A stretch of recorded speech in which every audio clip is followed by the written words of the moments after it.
Sampun ya. Assalamualaikum warahmatullahi wabarakatuh. Alhamdulillahirabbil alamin. Arsala rasulahu bil huda wa dinil haq liyudhhirahu ala dini kullihi wa kafa billahi syahida. Muhammadan abduhu wa rasuluh, amma ba'd.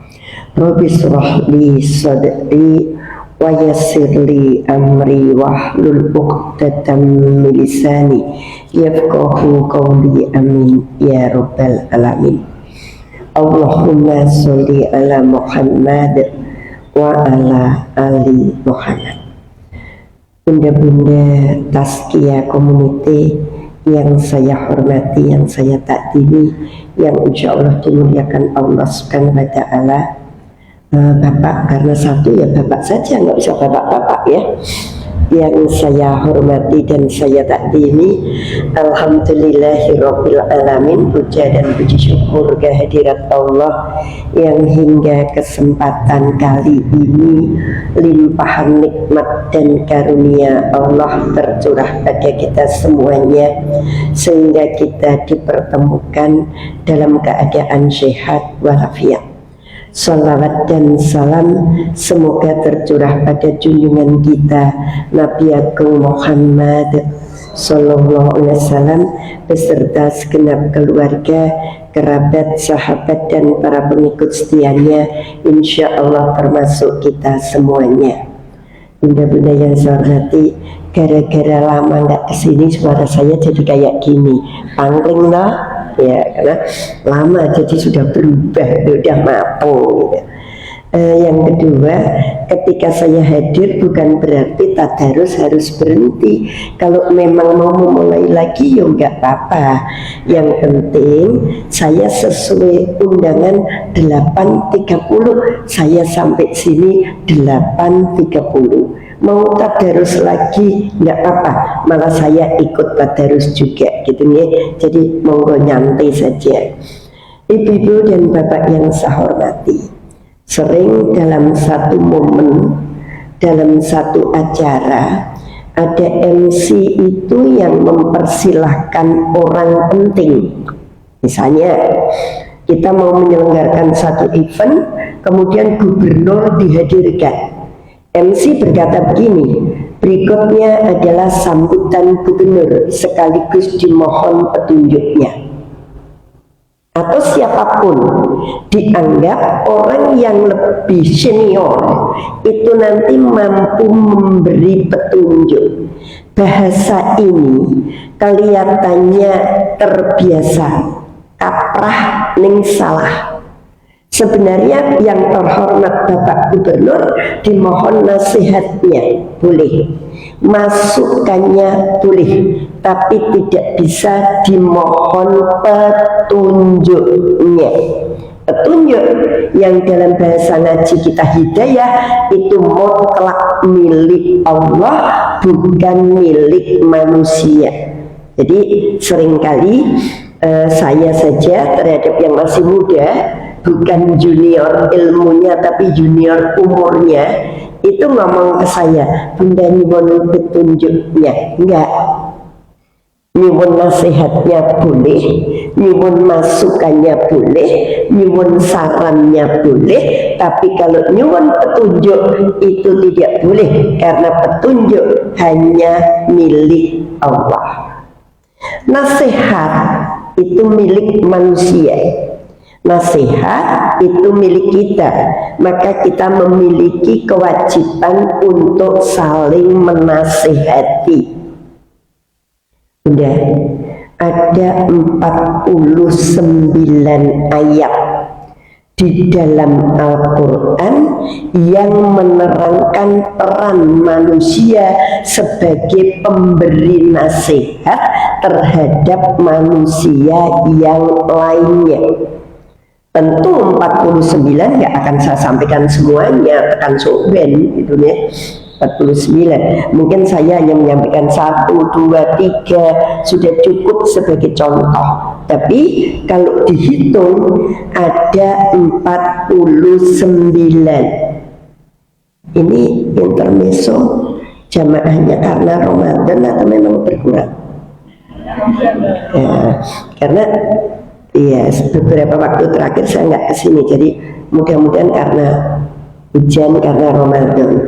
Kemarin di Madinah itu cuma di Madinah kemarin 40% ya, sekitar 30%, 40%. Sabtu terakhir pengajian di Anur itu alhamdulillah hampir 70%, karena masih sekitar 100 yang rawuh. Terus pengajian lagi, oh ternyata Ramadan itu sengaji sudah, karena sudah ditukar sore. Emang apa tuker-tukeran ya? Jadi pagi pahala, sore pahala. Justru salah satu pintu surga yang terbuka di dalam Ramadan yaitu pintu surga melalui tolabul ilmi. Ada pagi, ada siang, ada sore, bahkan dalam 3 waktu yang berbeda di tempat yang sama kita masih hadir. Hari ini jam ini di sini, yang rumahnya sekitar sini, nanti sore jam 4:30 ternyata ada lagi. Nanti malam jelang maghrib, jelang tarawih ada lagi. Sementara tadi subuh sudah ada lagi. Bisa kita ngaji 4 kali dalam satu tempat. Ini mengapa Ramadan dikatakan pintu surga dibuka? Di antaranya pintu surga melalui menuntut ilmu. Rasul Sallallahu Alaihi Wasallam berungkap, barang siapa meniti jalan untuk menuntut ilmu, maka Allah mudahkan jalan menuju surga. Jadi kalau 4 kali dalam satu hari, ya insya Allah jalan surga semakin lapang untuk kita semuanya. Bunda-bunda dan ayahanda yang saya hormati, satu dulu, Allah berungkap di surat Al-Baqarah ayat 213, wallahu yahdi may yasha'u ila siratim mustaqim. Allah memberi petunjuk kepada siapa yang dia kehendaki ke jalan yang lurus. Jadi petunjuk untuk berbuat baik, jalan yang lurus, bukan berarti jalan lurus tidak berbelok, tol, bukan. Jalan yang lurus adalah jalan menuju surga, jalan kebaikan, dan itu mutlak. Allah memberi petunjuk kepada siapa yang dikehendaki ke jalan yang lurus.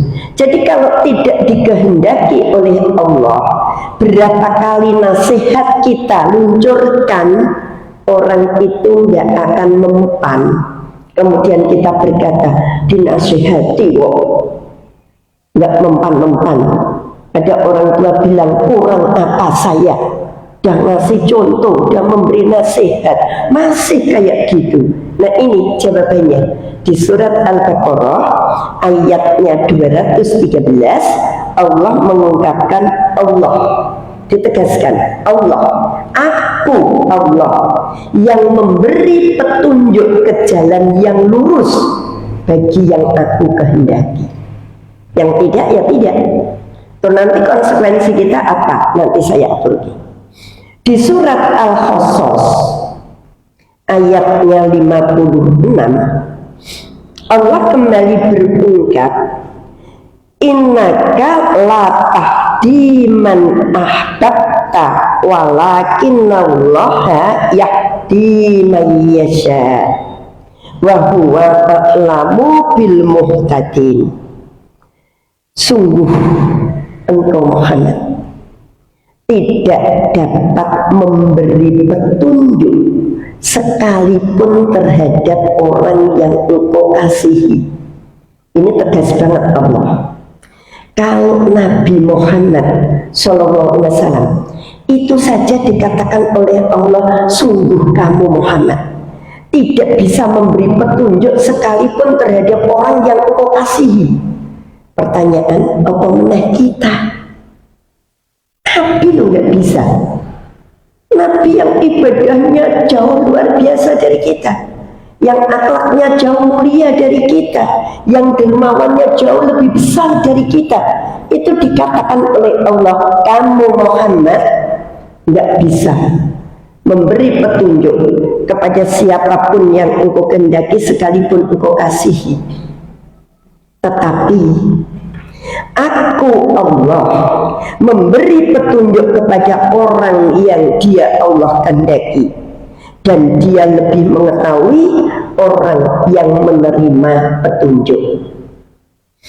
Allah ngendika Muhammad ya iso terhadap orang yang dicintai. Kita lihat Abu Thalib. Abu Thalib adalah paman Rasul Sallallahu Alaihi Wasallam yang saya bilang memelihara, pokoknya pitik itu ya, pokoknya yang ngasuh Kanjeng Nabi. Kita tidak tahu persis apakah beliau sampai mati itu kafir, tapi kenyataannya nggak pernah mengucapkan syahadat secara terang-terangan. Padahal dia membela. Ketika Kanjeng Nabi itu dalam bahaya, beliau membela. Ketika Nabi dalam sengsara, beliau membela dalam hak antara paman dan keponakan. Tapi dalam akidah, gengsi. Kenapa gengsi? Abu Thalib termasuk pembesar di negeri Arab. Dan paman-paman Rasul rata-rata pembesar, memalukan, pembesar takluk pada anak muda yang notabene hanya ponakannya, sehingga sampai ajal menjemput beliau secara lahir tidak mengucapkan syahadat. Batin kita nggak tahu, karena ini ada beberapa orang ahli yang memperdebatkan. Kita memang secara lahir tidak pernah mengerti Abu Thalib mengikrarkan syahadat. Tapi kalau kita lihat, kenapa Abu Thalib selalu membela Kanjeng Nabi di saat Kanjeng Nabi diserang oleh orang kafir? Nah, terus ada yang muncul pertanyaan, namanya manusia kan suka mengintro-intro gitu. Bisa jadi ya hatinya Abu Thalib itu membenarkan apa yang disampaikan oleh Rasul, tapi demi dunia, gengsinya itu sebagai pembesar, dia tidak mengucapkannya.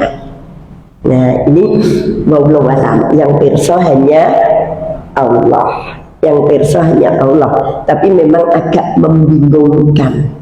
Satu sisi belok ketika orang kafir tidak membunuh Nabi, orang kafir menzalimi Nabi, beliau tampil untuk membela.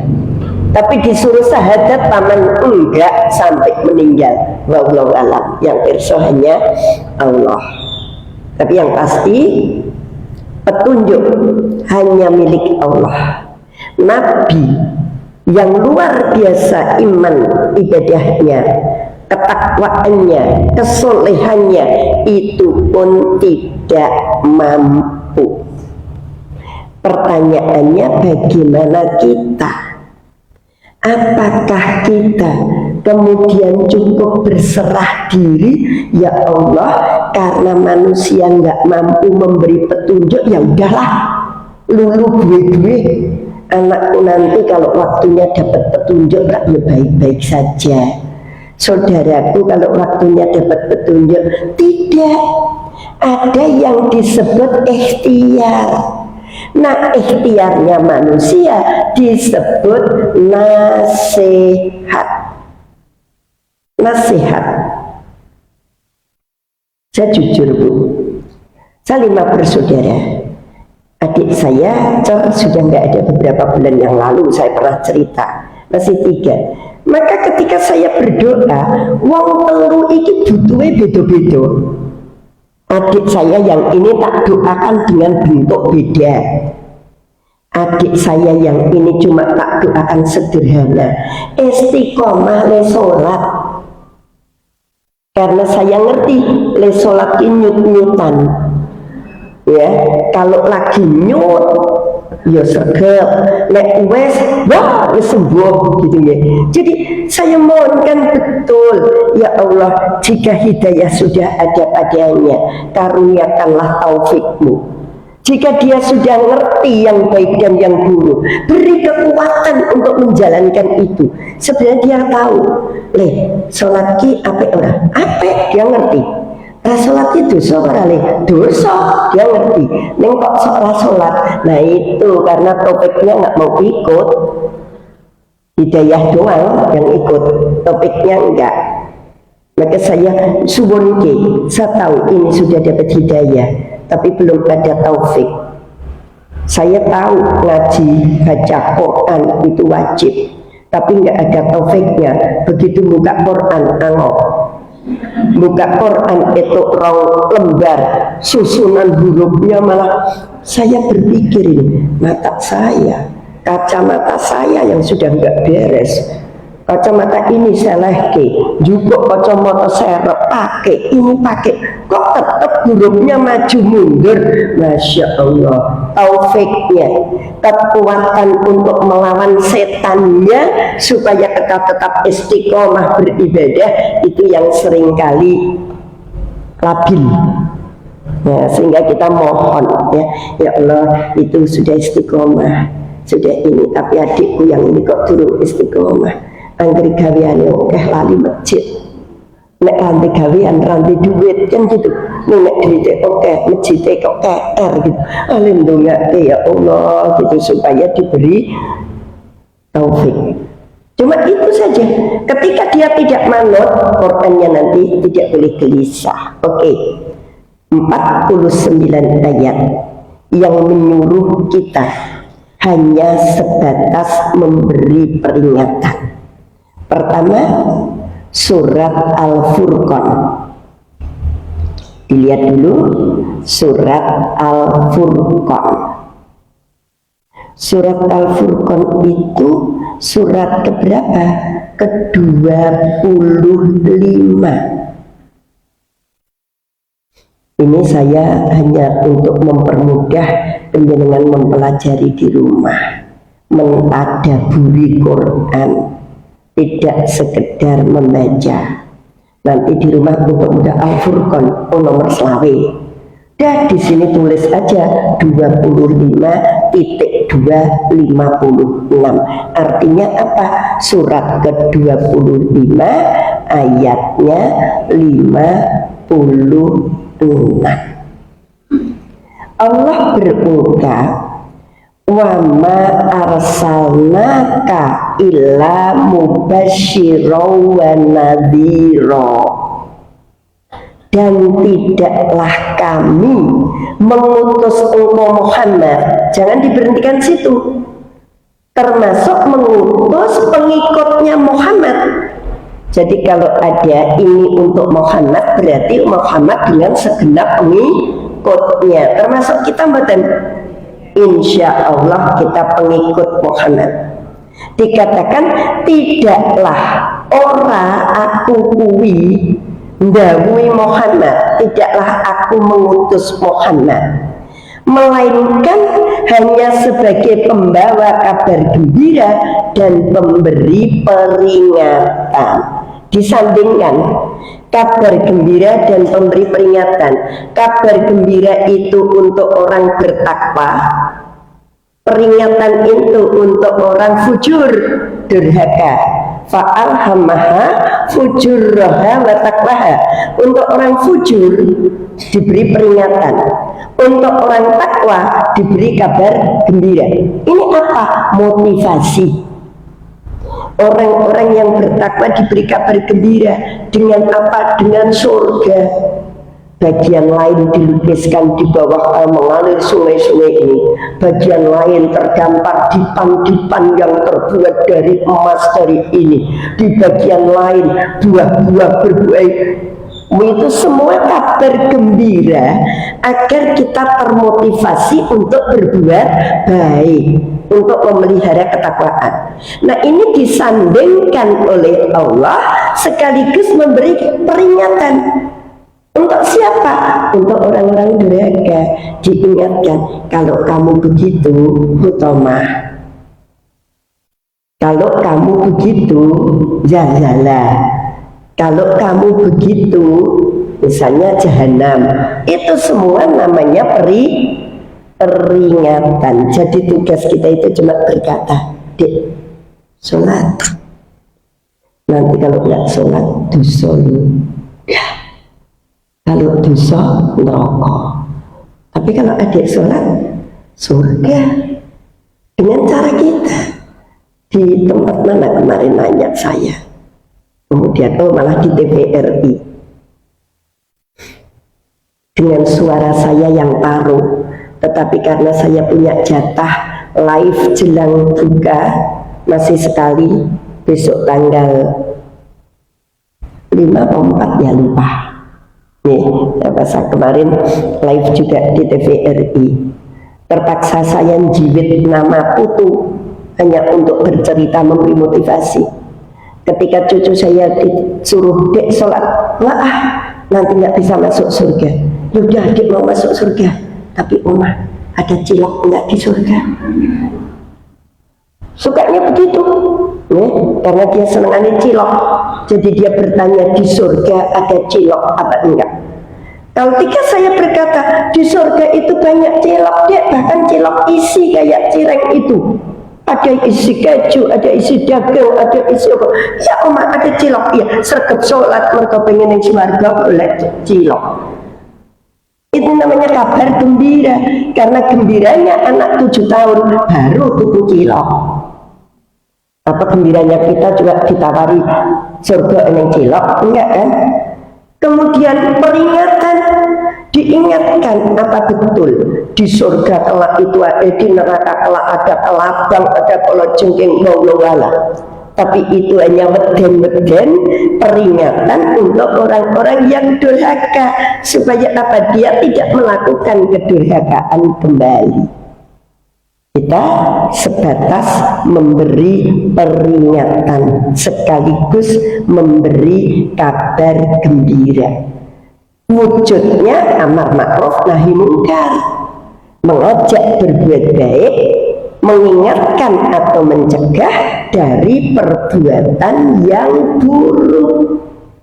Ayo begini, sebaiknya tidak begitu. Tidak cukup ngeneo dan ojo, nah itu namanya nyuruh. Tapi kita tidak nyuruh, mengajak. Kalau mengajak, idza binafsi, dimulai dari diri sendiri, itu namanya mengajak. Kalau menyuruh, bisa jadi diri kita nggak ngelakoni. Nyuruh Pak, ngisi kajian jelang ujian di sekolah-sekolah itu. Kadang pidato kepala sekolahnya tak jiwit dari belakang, karena beliau bilang, Bapak Ibu monggo putrane dioyak-oyak, disuruh untuk tahajud. Saya bilang, jangan disuruh, diajak tahajud. Kenapa? Kalau anaknya disuruh tahajud, bisa ibunya tidur lagi. Kan ibunya cuma udah, tahajud. Dek tahajud, anaknya tahajud, ibunya turun meneh.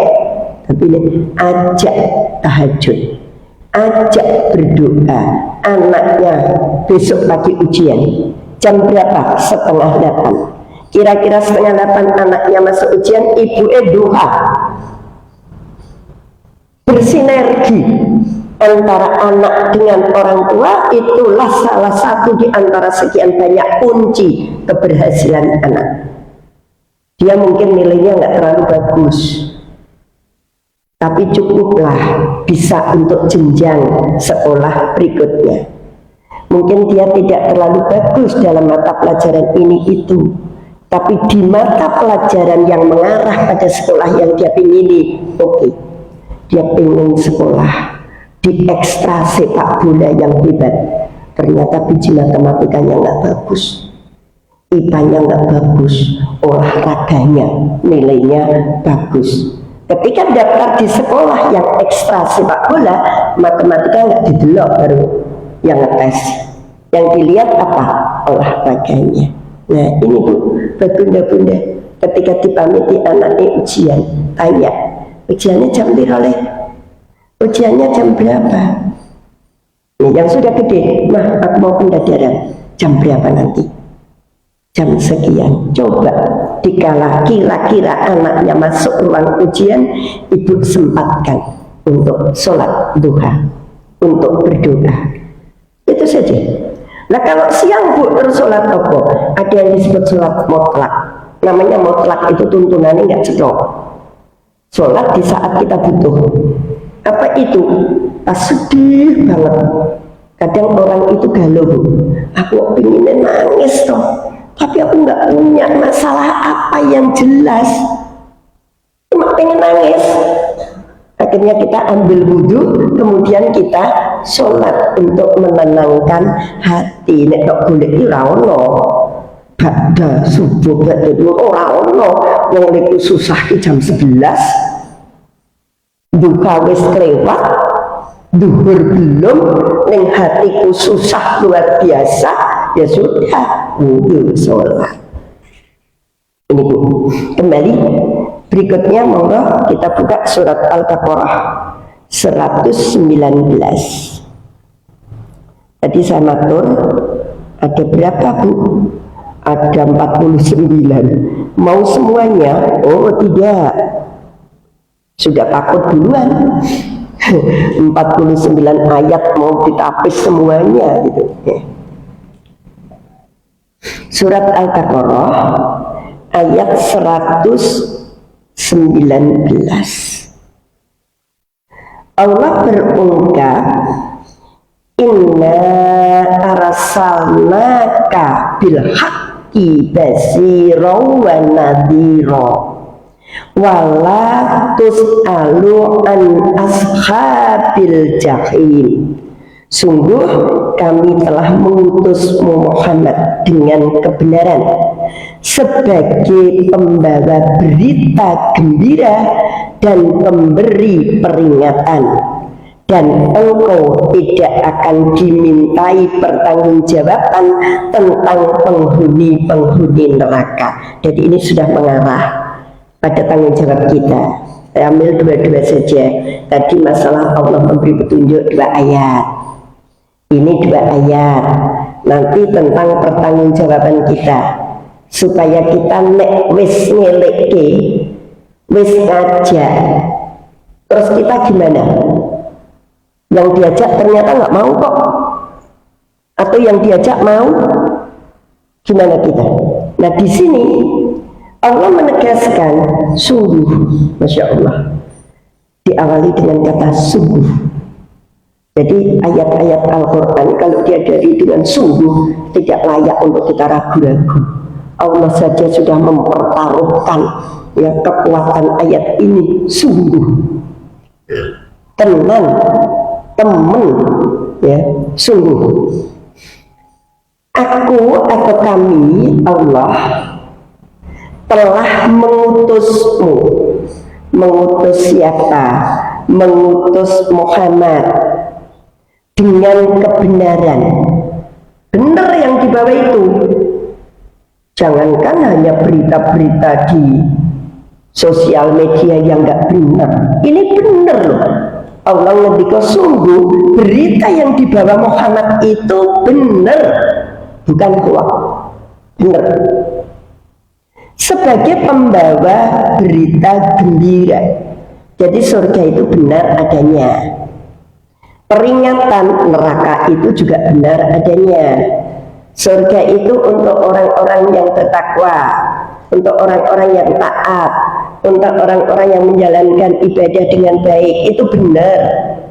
Dan neraka untuk orang zalim, untuk orang sesat, untuk orang syirik, untuk orang maksiat, itu benar. Allah mempertaruhkan begitu. Dan engkau tidak akan dimintai pertanggungjawaban tentang penghuni-penghuni neraka.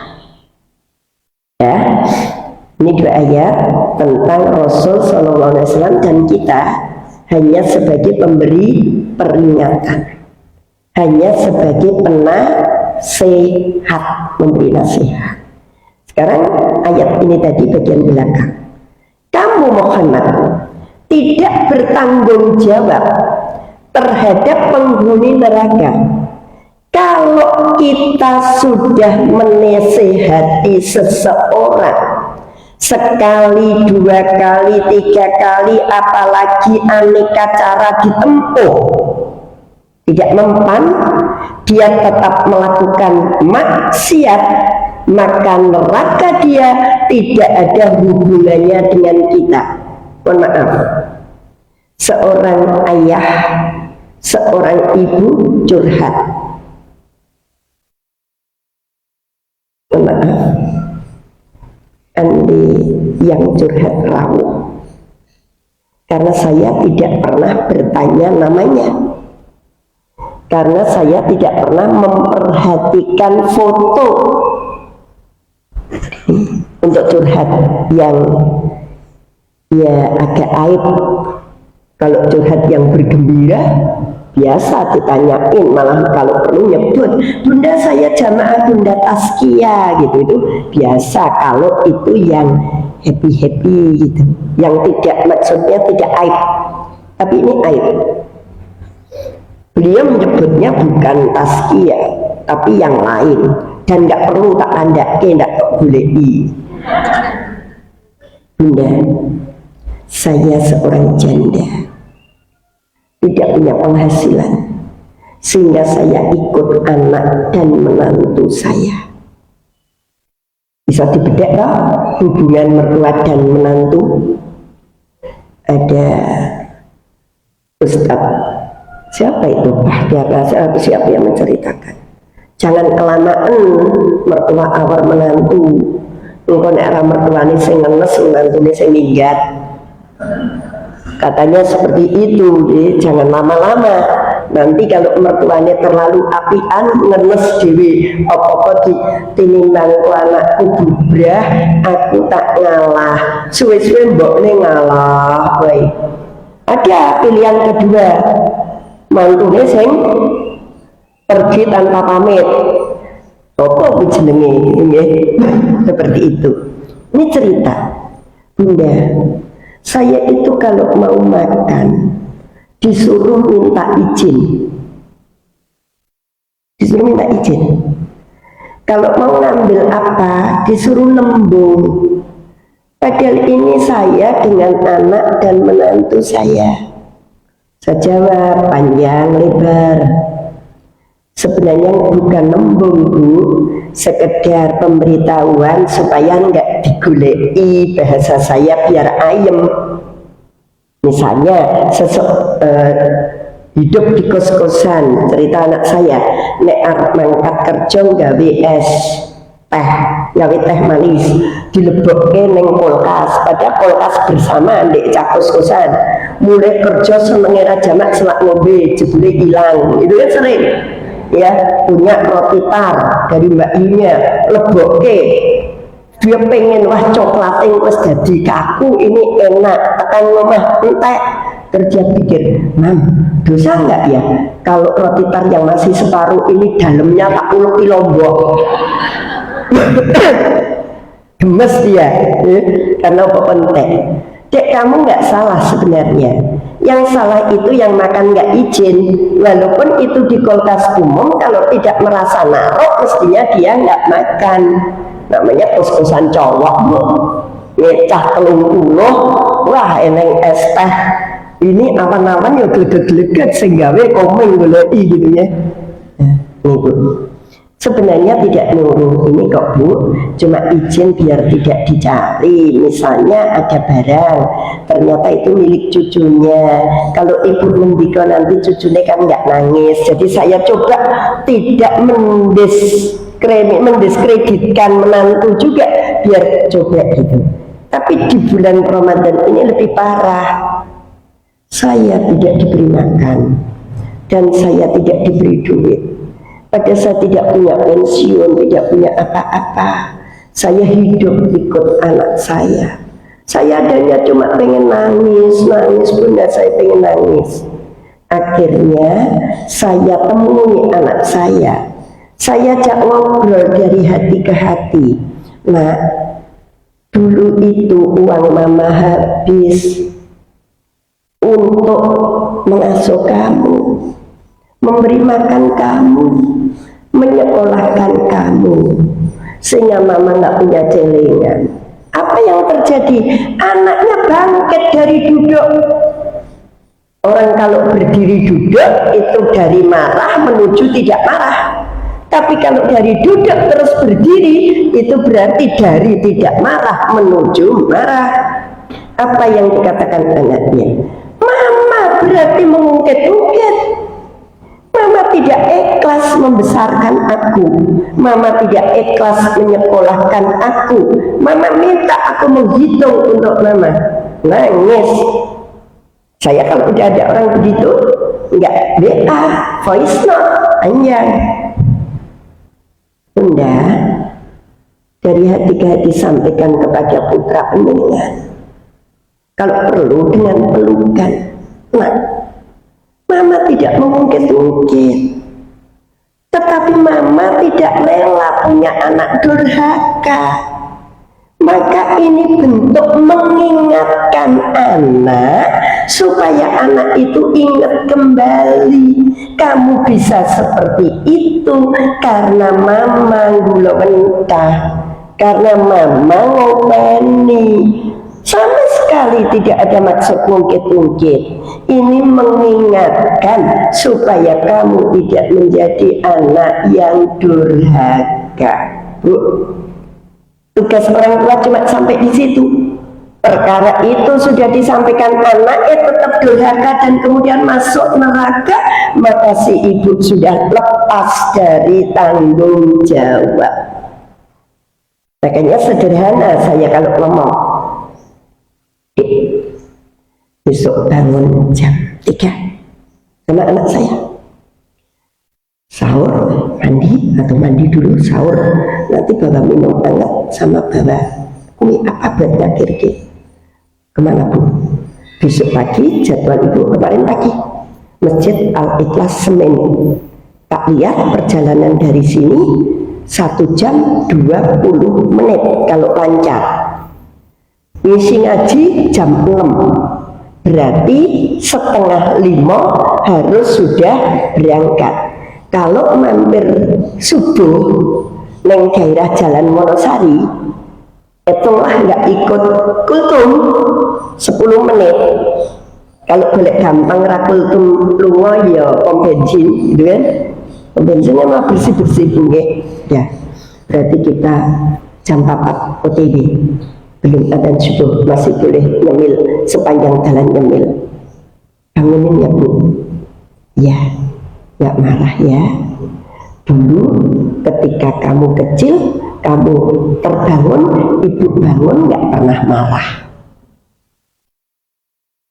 Bukan kata-kata ini, bukan ngeleh-lehke, bukan mungkin-mungkin, tapi menyadarkan anak biar memiliki ketulusan ketika berbuat sesuatu untuk orang tuanya, karena orang tuanya begitu tulus untuk anak-anaknya. Tersebut yang saya maksud. Ini bukan dengan orang lain, beda. Mbak Esti, bisa itu Mbak Esti tak ini. Nah itu mungkin. Ini anak kita Bu, kita nggak kepingin anak kita durhaka. Biar anak kita tetap menjadi anak yang patuh, tapi tidak kita manfaatkan. Apa-apa terus, bisa ibu, enggak. Dalam batasan tertentu. Saya sering, Bu, aku itu nggak seneng loh kalau diajak jagong manten itu. Anak saya kan paling anti jagong manten. Kenapa dia nggak seneng? Pakai dandan, aku itu nggak seneng. Saya sederhana, ibu itu sering loh melakukan hal yang tidak ibu sukai demi anaknya. Mbok kira metu sekolah panas-panas ki aku ya seneng, blas seneng. Tapi sambil guruan Bu, jadi menyadarkan ada kalanya kita melakukan sesuatu bukan untuk kesenangan kita. Terus kalau mboknya tukang ngaji metu ayatnya tak, barang siapa menyenangkan orang lain, barang siapa menolong orang lain, seperti itu. Ini kita tidak punya tanggung jawab ngerokone orang lain selama kita sudah pernah mengingatkan. Saya tadi bilang punya adik berapa kali, mbak sholatnya itu didandani. Betul Bu, yang namanya hadis itu nggak salah kalau itu sahih. Apa yang dikatakan Ali bin Abi Thalib pernah saya cerita, jika hidupmu tidak kunjung bahagia, jika usahamu tidak kunjung sukses, jika uripmu kasarane ketula-tula rapina, lihat dua perkara. Satu, sholatmu. Dua, hubunganmu dengan orang tuamu. Ini kalau orang lain saya nggak berani, karena adiknya sendiri saya berani. Dia kalau pulang tuh, tinggal di Jakarta, kalau pulang pasti demok kakinya ibu saya, pasti tidur satu kamar, padahal dia laki-laki kekar, tapi tetap saja kasure ibu yang biasa untuk sendiri itu emak bek neng sandinya itu yang tak digugah itu betine, walaupun tidak harus bersujud di kaki, tapi bahagianya orang tua ketika anaknya itu teko-teko nyusul tidur. Tapi satu, sholat itu rapatek tertib. Saya tidak bilang nggak sholat, mau orang tertib seperti yang aku harapkan gitu loh. Harapanku itu sholat iya ini gitu, tapi dia ya Allah duhur tengah telu gitu loh ibaratnya, ya asar gitu, yang namanya nyambut gawe urip ning Jakarta swasta. Nah, cerita ini ternyata dari 4 bersaudara, 5 sudah meninggal 1, itu yang ekonominya paling ini yaitu betul dari istrinya wanipol, ekonominya rodok ini gitu. Saya selalu berkata, udah nggak usah bingung, dandanono sholatmu, nanti ekonomimu itu ikut jadi baik. Ini Bu, saya buktikan dalam kehidupan tinggal 4 bersaudara ini, itu sing rodok goyah, itu ya sing sholat terapatek apa ini gitu. Ya istrinya itu ya yang kok baca Quran Bu, nih sholatnya bener pol. Senin Kemis itu pasti nyepake puasa. Anaknya 1 SMA kelas 1, 1 udah kuliah, jak kosong. Senin Kemis itu pamer baca Quran, tapi sholatnya itu saya bilang subuh biasa angin ibaratnya gitu. Iya, ternyata ngefek dalam kehidupannya. Ekonomi kurang, hatinya tenteram, karena bahagia tidak terletak di jumlah harta. Enggak, urip iki wis ora bahagia gitu, nonton ribut gitu.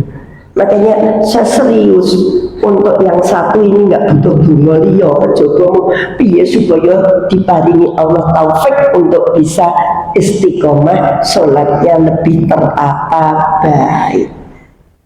Nah kalau wis bendino nuturi, wis bendino ngandani, saya contoni kok dia masih nekat, maka saya sudah tidak punya tanggung jawab.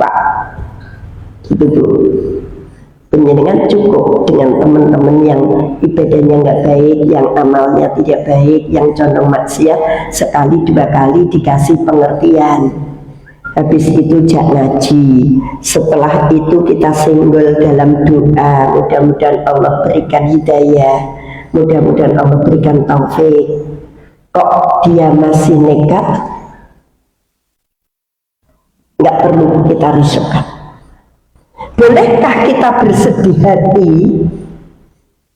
Buka surat Ar-Rum ayat 60.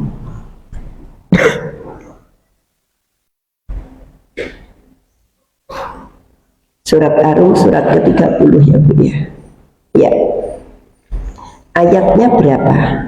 60, berarti ayat terakhir. Ayat 60 berarti ayat terakhir. Bagaimana Allah mendikau? Fasbir inna wa'dallahi haqqu wala yastakhifannaka alladzina la yuqinun.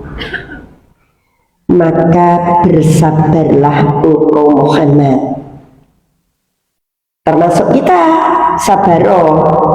Sungguh janji Allah itu benar, dan sekali-kali jangan sampai orang-orang yang tidak meyakini kebenaran yang kamu bawa, yang tidak manut dengan nasihatmu, yang tidak mengikuti arahanmu, yang tidak percaya dengan kebenaran-kebenaran yang kamu tunjukkan, menggelisahkan jiwamu. Ya, jadi bahasa cekaknya ojo susah jika nasihatmu ditolak. Jangan susah kalau nasihatmu tidak dipakai. Tapi juga jangan ketika mau nasihati terus tok gue ya syukur ora ya wis, jangan, itu pesimis. Kita tetap berniat mudah-mudahan aku menjadi perantara untuk memberikan ini. Mudah-mudahan, Masya Allah Bu, kalau kita menjadi perantara, mampu memberikan nasihat, kemudian Allah membukakan hidayah untuk seseorang melalui kita, Masya Allah. Iya, itu kita kan selama dia berbuat baik, kita kena pahala terus menerus. Nah biasa. Jadi ketika kita mau memberi nasihat atau memperingatkan, jangan bilang sing penting tak kandhani gelem ya syukur, ora ya wis. Bismillah, gelem gitu. Bismillah, semoga dia manut. Bismillah, semoga dia menjalankan apa yang aku nasihatkan. Bismillah, selalu begitu kita optimis. Nek ora dilakoni, janganlah menggelisahkan jiwamu. Kita tidak boleh gelisah dengan apa yang kita lakukan kalau orang lain tidak manut. Bapak ngandani putranya sekali, dua kali, tiga kali terus. Bahkan saya katakan menasihati anak laksana memotong kuku kita. Pagi dipotong, sore tumbuh, sore dipotong, pagi tumbuh. Artinya tidak ada henti-hentinya. Tapi kalau kita sudah memberi contoh, sudah mengajak, sudah menasihati, dan sudah ndongake, kok tidak mempan, wallahu a'lam, kita tidak bisa berbuat apa-apa. Kemarin dalam suara serak saya yang saya bilang live TVRI itu judulnya Ramadan dan Hati yang Bersih. Besok Kamis judulnya Orang Tua Inspirasi Anak-Anaknya. Nah ini kalau saya kaitkan dengan hidayah, hidayah bisa dilewatkan dengan inspirasi. Bagaimana anak terinspirasi karena perbuatan orang tuanya. Orang tuanya sholatnya sregep, ngajinya api, ditonton kok hidupnya juga tenang-tenang, itu akan menginspirasi anak. Kenapa ya? Ibuku itu duitnya sithik, nengok kaya ini ya cukup, ya guyu ya ini gitu. Oh ternyata kuncinya di sini. Oh kenapa ya? Orang tua itu inspirasi bagi anaknya. Apa yang kita lakukan itu sesungguhnya itu contoh-contoh yang akan dipakai oleh anak-anak kita. Sampai di situ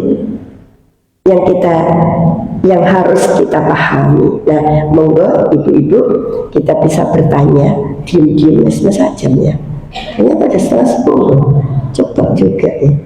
Saya ini sudah lumayan. Kemarin Selasa ngisi Madinah, suara saya lebih seksi dibanding ini.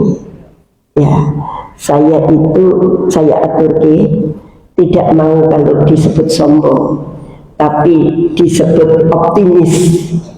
Jadi ketika diputuskan insya Allah sekitar Senin malam saya akad dini hari atau Senin pagi buta saya mendarat di Jogja, ternyata Senin jam 9 saya sudah punya jadwal. Jadi hanya di rumah berapa menit itu saya dandan terus mangkat ngaji. Suara saya masih lumayan bagus. Karena apa?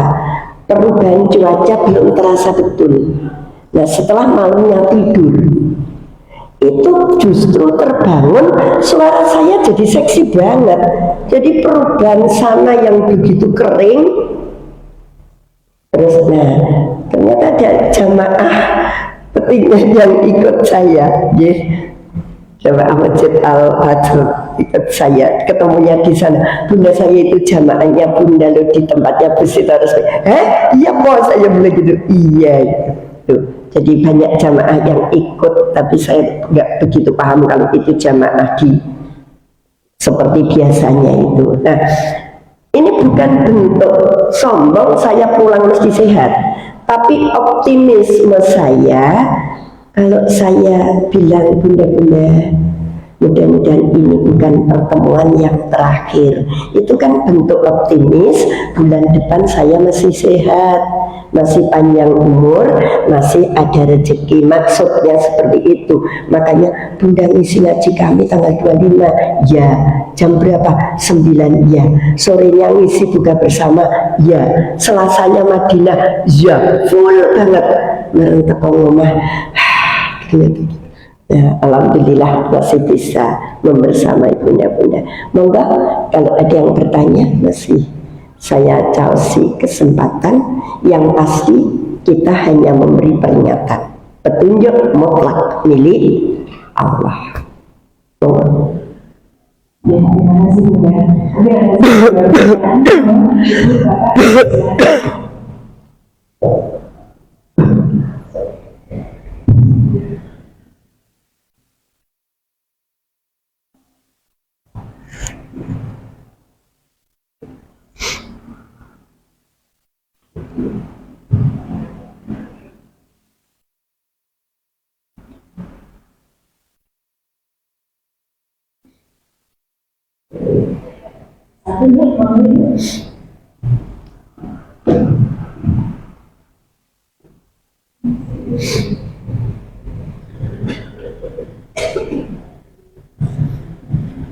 terima kasih atas waktu yang diberikan.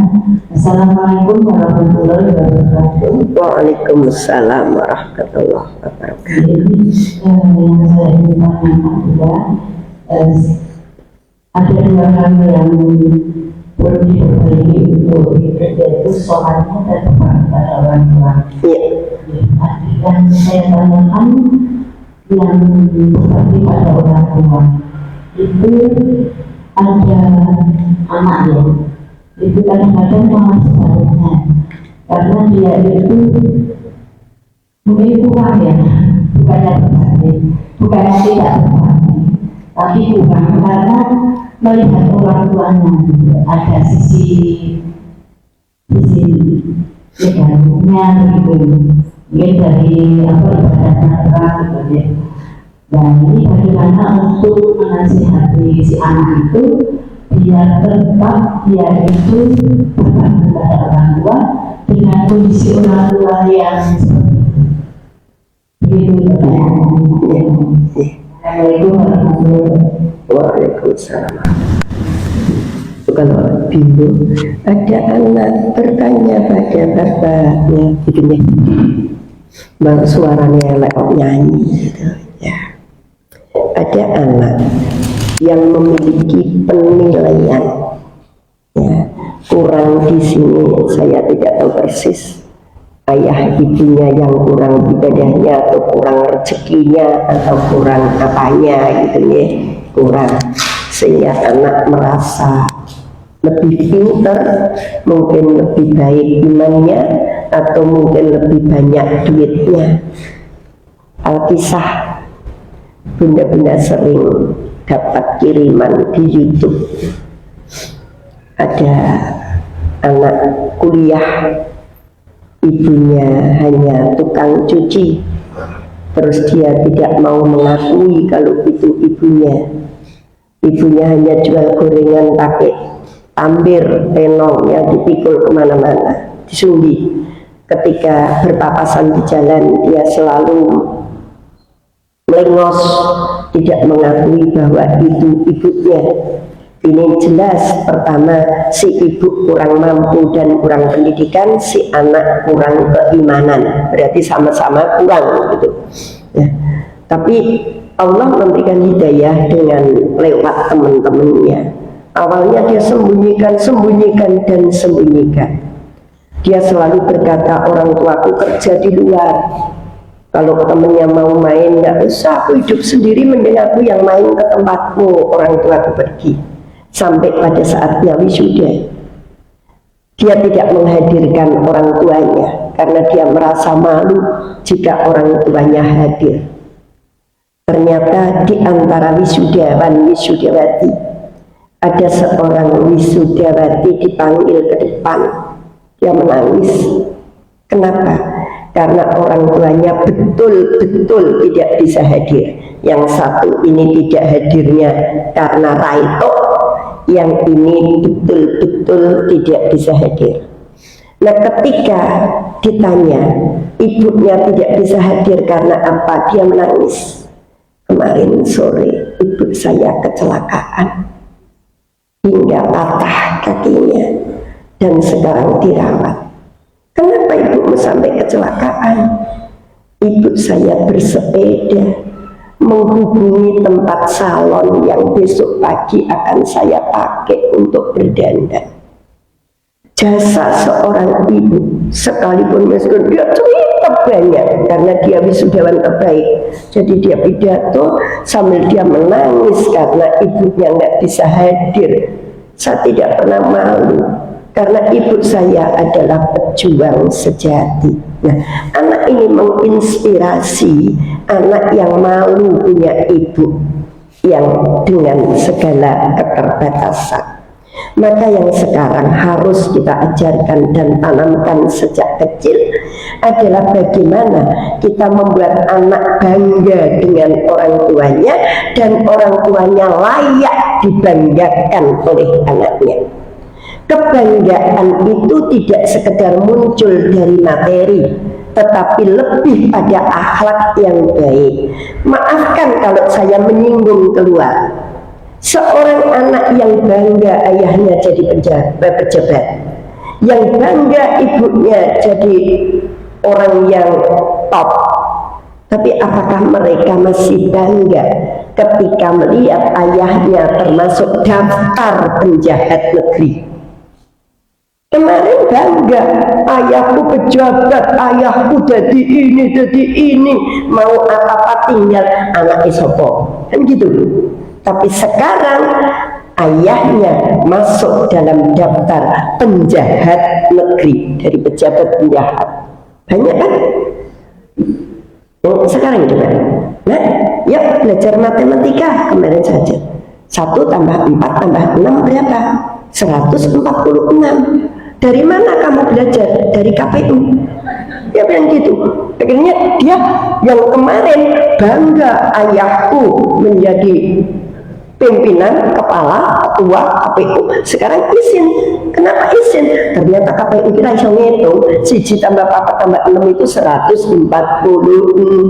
Coba, ini intermezzo yang lagi ngetren gitu ya. Jadi cara seperti itu. Mohon maaf, kita latih anak kita untuk bangga pada orang tuanya. Caranya jaga setiap sikap orang tua, sadari bahwa apa yang kita lakukan ngefek pada anak-anak kita. Izin Bu, aku nak ibu ini. Ya, saya tanya. Dulu ketika anak ragil saya SMP, saya masih dosen semangat ngajar, jadi full gitu. Saya nggak pernah bisa jemput. Dek, nanti yang jemput Pak No ya, untuk tetangga yang sudah saya pasrah.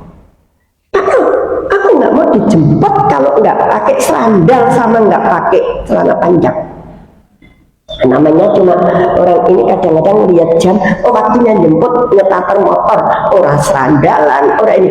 Ternyata hal seperti itu. Nah, besok yang jemput ibu, tapi aku nggak mau kalau ibu pakai daster terus pakai jilbab gede yang di dapur itu, oh daster, maunya dandan. Oh, ini satu contoh kebanggaan anak terhadap orang tuanya. Jadi sadari apapun yang kita lakukan ngefek pada anak-anak kita. Ngeten Bu, yang lain Bu sudah toto-toto semuanya, ya. Kondur masak Bu, kondur bikin unjukan Bu, cuma bikin minum sore nanti. Saya nggak pernah buka puasa di rumah. Terima kasih kepada hari ini siapa yang memberi nasihat kepada kita semua. Mudah-mudahan bisa kita praktekkan di dalam kehidupan kita sehari-hari. Untuk menutup kajian pada hari ini, dimohon tutupnya doa.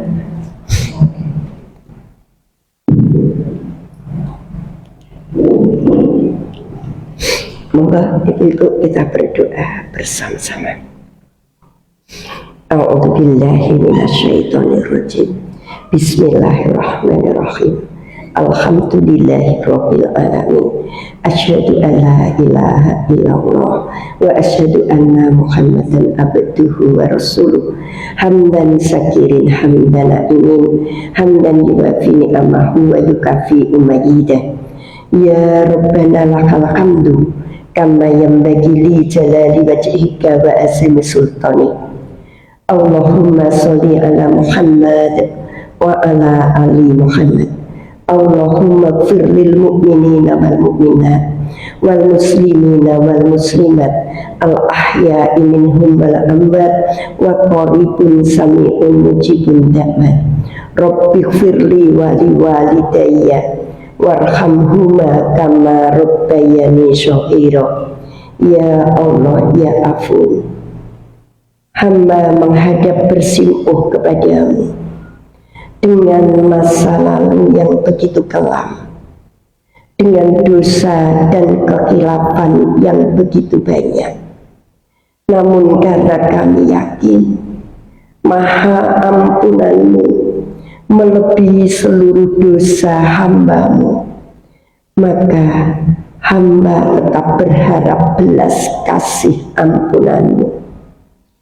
Ya Allah, Dat yang maha pengampun, jika engkau enggan menatap wajahku karena banyaknya dosaku, namun kami tetap percaya engkau membuka pintu-pintu maafmu.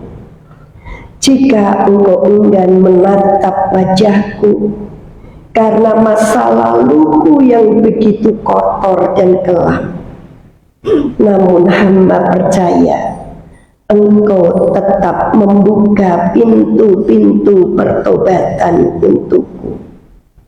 Ya Allah, ya Afun, dalam genggamanmu jiwa dan ragaku, dalam genggamanmu hidup dan matiku, bahkan dalam ketentuanmu nasib baik dan burukku. Ya Allah, ampuni kami, ampuni kedua orang tua kami, ampuni pasangan hidup kami, ampuni anak keturunan kami, saudara-saudara kami, kaum kerabat kami, sahabat dan teman kami yang pernah berbuat baik kepada kami, maupun yang pernah melukai hati dan perasaan kami. Ampuni kami ya Allah, jika kami belum mampu bersyukur sebanyak nikmat yang Engkau berikan kepada kami. Ampuni kami jika kesabaran kami belum sebanding dengan cobaan yang Kau berikan pada kami. Ampuni kami ya Allah, jika keikhlasan kami masih diliputi oleh keluh kesah akan takdir dan kehendak-Mu. Ampuni kami ya Allah, jika kepasrahan kami masih diliputi oleh keraguan-raguan atas kuasa-Mu. Allahumma tawil umrana wa sahih ajsadana wa nawir qulubana wa sabbit imanana wa ahsin a'malana wa basir arzaqana wa ilal khairi qaribna wa anisari abidna wahtiha wa ijana fiddin wa dunya wal akhirah innaka ala kulli syai'in qadir. Ya Allah ya Rabb, panjangkanlah umur kami, sehatkanlah badan kami, sehingga kami mampu menyelesaikan ibadah puasa Ramadan dan menegakkan puasa dengan tarawih kami, dengan iktikaf kami, dengan lantunan Al-Quran kami, dengan sedekah dan zakat kami, serta dengan amal-amal soleh kami.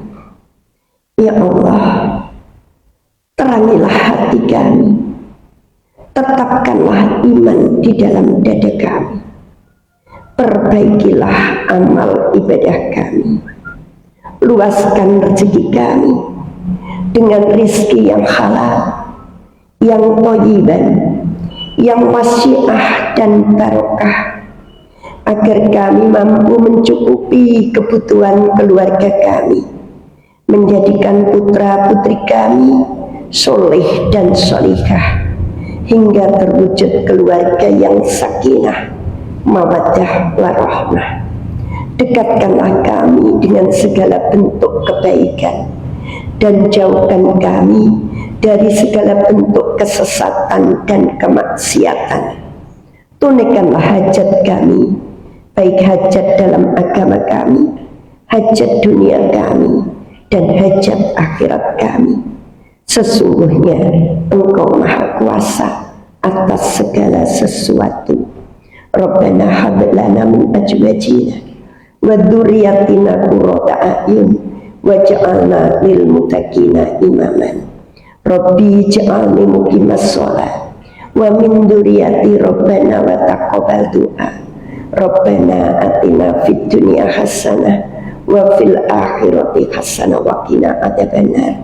Subhana rabbika rabbil izzati amma yasifun wassalamun ala mursalin walhamdulillahi rabbil alamin. Amin ya rabbal alamin. Benda-benda Tazkiyah Community, demikian yang saya haturkan. Banyak salah mohon dimaafkan. Billahi taufiq wal hidayah. Assalamualaikum warahmatullahi wabarakatuh.